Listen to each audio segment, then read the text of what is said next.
Latin Bangla super cup নামে একটা মানে টুর্নামেন্ট হয়ে গেছিল কয়েকদিন আগে, হয়ে গেছে কি মাঝপথে তো আসলে এটা ভেস্তে গেল।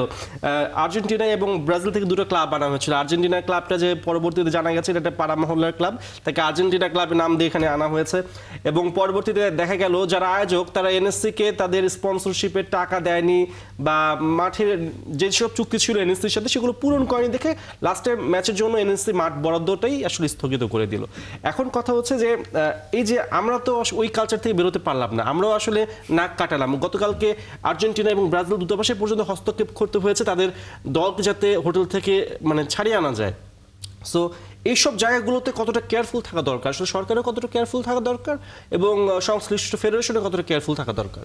আমি মনে হয় অনেক বেশি দায়িত্ববান হওয়া উচিত ফেডারেশনের। একই সাথে অফকোর্স এটা ইজ এ বিজনেস ভেঞ্চার, এটা কিন্তু ফুটবলকে প্রমোট করার জন্য যদিও আমরা দেখিয়েছি, কিন্তু জিনিসটা ছিল ব্যবসায়ী। কারণ ফুটবল ফেডারেশন কিন্তু সরাসরি এটার সাথে জড়িত ছিল না। এখন ব্যক্তিগত পর্যায়ে যদি আমি এমন কোনো কিছু করি যে জায়গায় ফুটবলকে ব্যবহার করে, মানুষের আবেগকে ব্যবহার করে যদি ব্যবসা করতে চাই, সেখানে আমাকে অনেক সতর্ক থাকতে হয়।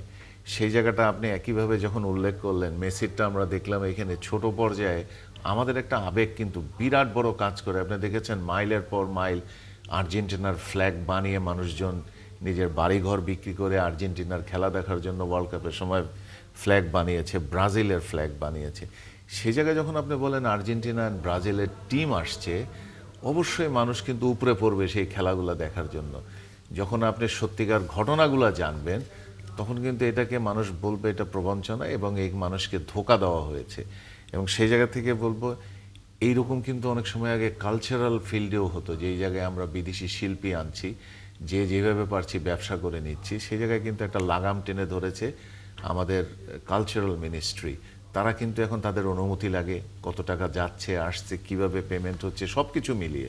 তা আমার মনে হয় এখন থেকে এরকম প্রাইভেটলি যদি কোনো টিম কেউ আনতে চান, কোনো রকমের খেলাধুলার সেলিব্রিটিদের, সেই জায়গায় আমার মনে হয় sports ministry should be having a role. আমি জানি না এই ব্যাপারে ওনারা ক্লিয়ারেন্স নিয়েছে কিনা, তবে এনএসসি যেটা করেছে আমার মনে হয় এনএসসির দায়িত্ব করেছেন।